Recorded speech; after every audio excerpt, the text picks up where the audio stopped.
Hi, my name is Dominique, and today I am going to be reciting my daily poem. I'm going to be doing it from a book that I enjoyed a lot. I actually got it from the library, and it is Violet Bent Backwards Over the Grass by Lana Del Rey. Like I said, I've already read it before and loved it. I love Lana since middle school, so it's nice. When she came out with this, I actually didn't read it right away.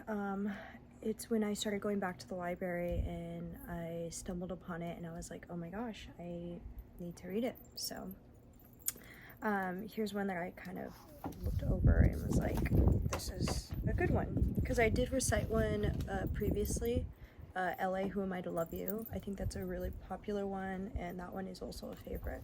So this one is titled Happy. Oh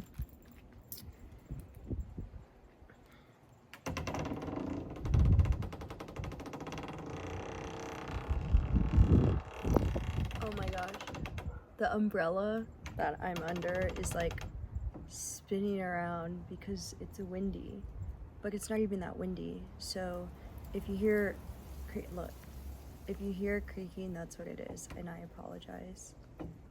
That's so funny. It was not windy like a minute ago. So you thought you thought I was rich, and I am, but not how you think. I live in a Tudor house under the freeway in Mar Vista by the beach.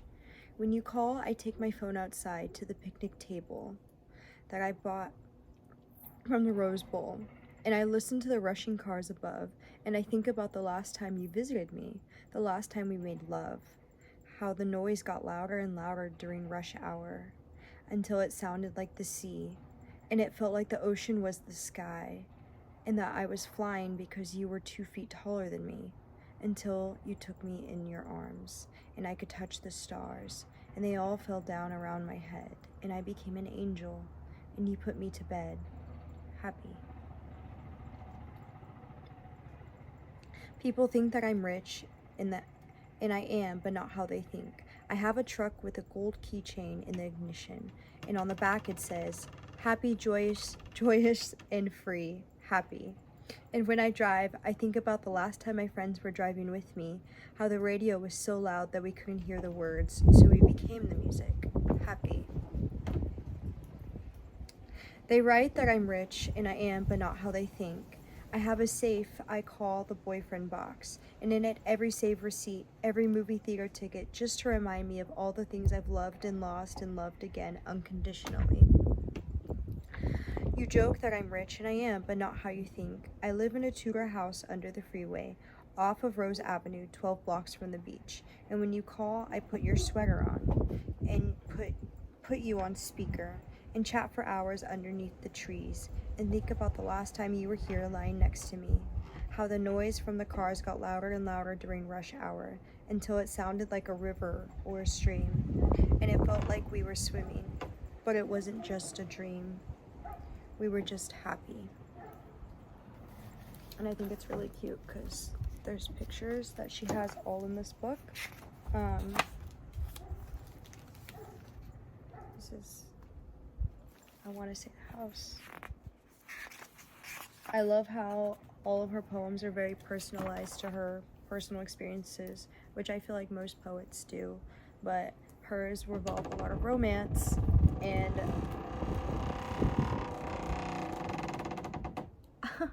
and that's something that I can relate to because I feel like at heart I'm like a hopeless romantic. So yeah, I really like how she kept repeating, you thought I was rich, and I am, but not how you think, because I think a lot of people's definition of rich is very materialistic based, and the way she kind of rewords it is being rich is being happy with the things that you do have in your everyday life.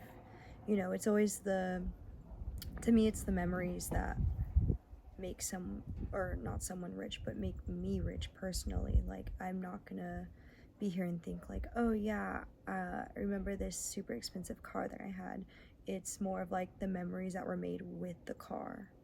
like, oh, like I remember that one night we were driving and, you know, we ran over, you know, a speed bump like too fast. It's things like that. And I think people kind of get sucked into this consumerist mindset where they just, you know, they're like, oh, I need this jewelry or I need this. And it's funny, I actually have a story with this exactly. Or I don't know if it was my bracelet or my ring. It's James Avery, and if you're from Texas or the South, you're very familiar with that brand. It's very like Southern and family oriented. It's like a, I don't know, like a Southern charm. I had someone kind of make fun of me for it, and they were like, oh, like that's James Avery, kind of referring to it as like cheap. And it's not cheap, it's sterling silver, and I think it's fairly priced. I think it's, I don't know, I think it's expensive, so that's funny that they called it cheap. And I looked at them and I was like, yeah, but it's priceless to me. I was like, family gave this to me and it means a lot.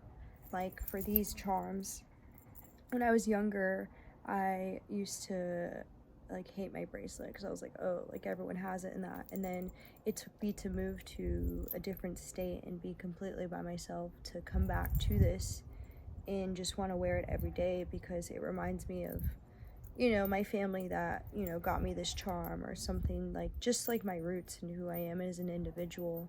I feel like people are so stuck on trends and looking a certain way that they forget why they even wear something, you know, like, and this like I got for myself as like a self-love thing. So it's more than just jewelry. It kind of represents me as an individual and it means a lot more to me. But whenever I told that person, you know, this has deeper meaning, it's not just like, oh, I'm rich, like that. Like it was just so annoying. They really didn't know what to say, and I was just like, I don't really care what you think. Like, this is important to me and it makes me happy, and I don't know why me wearing this bothers you so much. So, weird people. But yeah, I thought that was a really great poem, and I like how a lot of her wording is very, I don't want to say like rudimentary or anything, but it's very understandable. I feel like some poets will try to like add all these insane words and stuff, which is like nice when you want to feel intellectual, but at the end of the day, I think it's conveying the message that is the most important and making sure that, you know, everyone can grasp something for it, even if I had never, you know, felt this or had this exact thing. Like, I've never had a truck with a gold keychain in the ignition, but the way she says it and the way that she describes it, it helps me understand what that means to her. But yeah, I might recite some more poems from this book before I have to take it back to the library, but I hope you'll have a good rest of your day and take care.